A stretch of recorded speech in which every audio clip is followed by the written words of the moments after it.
In 2025, we will be pivoting agriculture for robust and sustainable growth.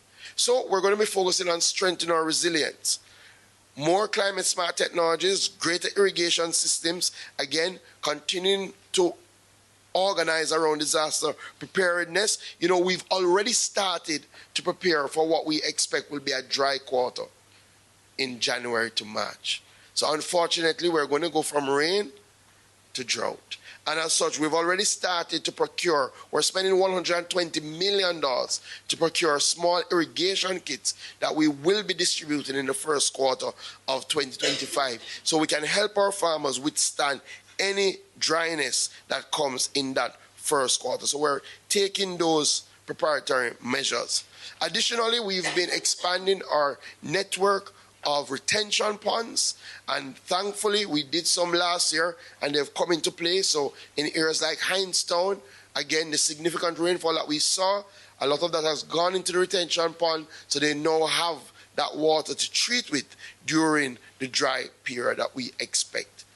We are going to focus a lot on expanding our rural youth economic empowerment program.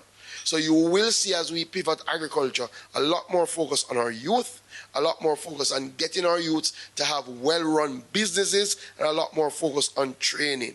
Productivity is going to be the order of the day, not just production.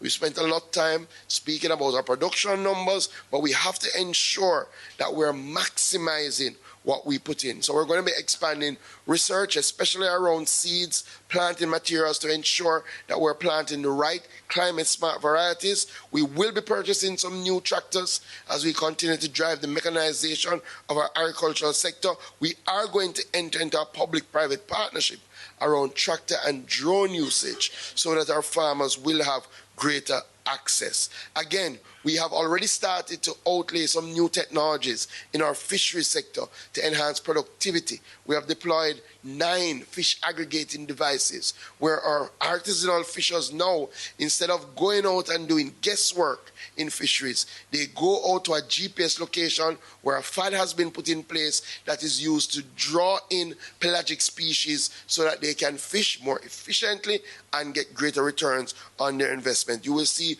much more of that in 2025.